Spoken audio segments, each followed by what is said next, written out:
Now that we have come to an understanding of identities involving binomial coefficients, it's time to examine them a little more closely to see if there's some more structure in them that we can extract. And the way we would do it, and the most natural way to do this, is to look at the binomial coefficients starting from simple cases. In this, we echo the aphorism, the prescription of the Hungarian mathematician George Polya, who encourages us to look at the simplest version of problems that we don't understand and try to grapple with them first.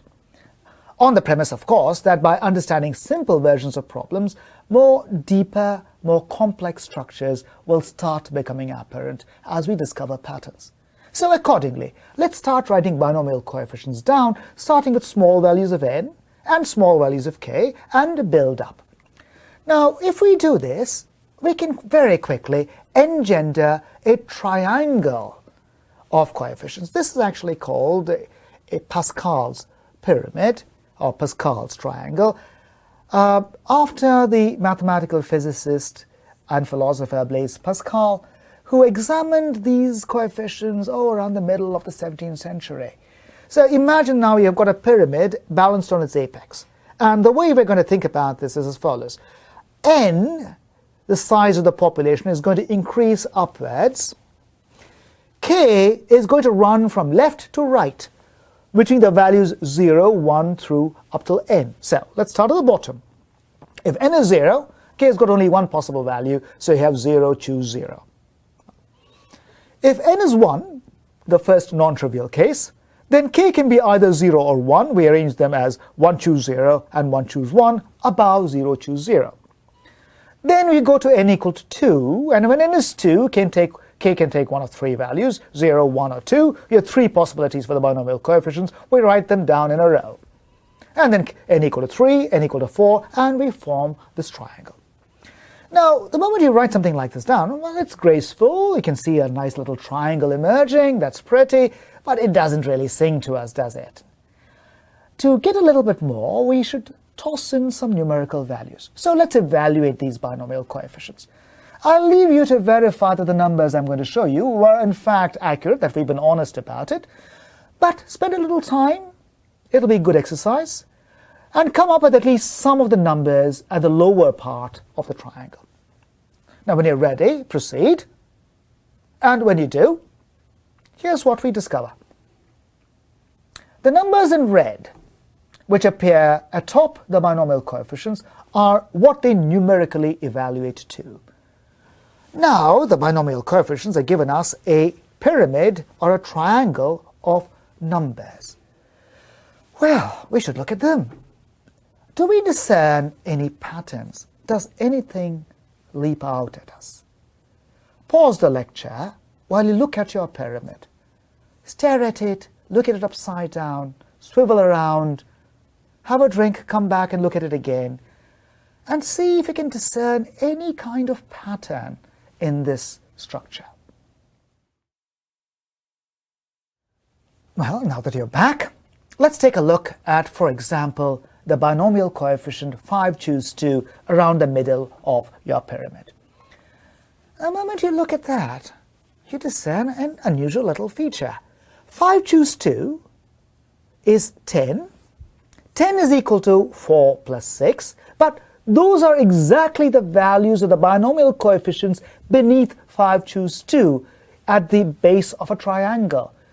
4 choose 1 plus 4 choose 2 is exactly 5 choose 2. There's a triangle of opportunity here. And the moment you see something like this, you realize there are triangles everywhere. And here are examples of triangles. Oh, this is lovely. We're actually seeing patterns evolve in front of our eyes. These triangles appear to be pervasive. In fact, every binomial coefficient appears to be equal to the sum of the two binomial coefficients at its base. We are on our way to discovering a general formula.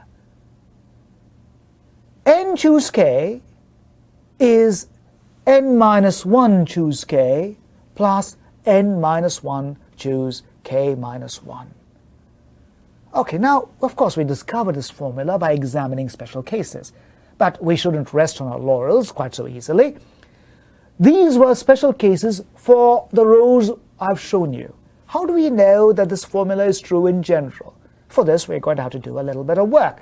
But it is a truism in mathematics, but valuable nonetheless, that it is always advisable in mathematical endeavor to start with the answer whenever it is humanly possible. In this case, we've discovered a putative answer. Now we can go about verifying it. And let's do this. And our procedure is going to be very straightforward.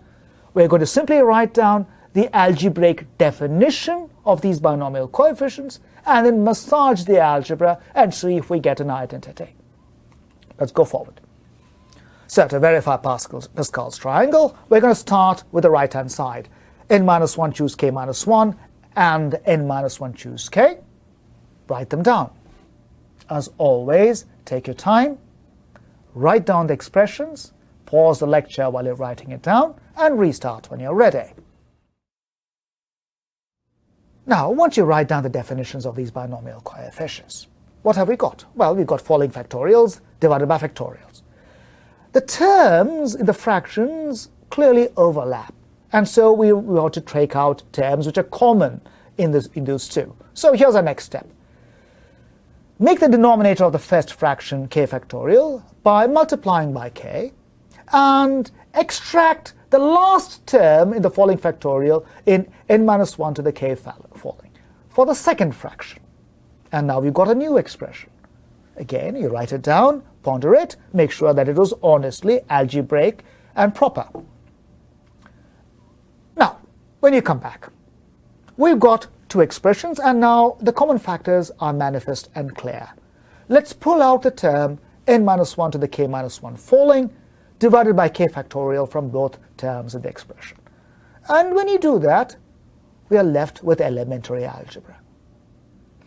Consolidate terms in the square brackets, verify that what you get is exactly n-1 to the k-1 falling over k factorial times n. In other words, you started at n-1, you've got k-1 terms going forward, each one less than the other, and now you're going to append a term n to the left. And that gives you exactly n to the k falling over k factorial. But of course, that is exactly the definition of the binomial coefficient n choose k. We have verified Pascal's triangle by purely algebraic methods. Now, as I've told you earlier, in combinatorial settings like this, it is frequently possible to directly intuit a logical combinatorial argument eschewing all algebra. Can you see a combinatorial argument which can directly get you to the identity without doing any algebra? Here's a clue. Suppose you consider a population of n-1 individuals. And now suppose you add one more individual to the population, that's the nth individual. From the population as a whole, suppose we are going to draw a subsample, a subpopulation of k members.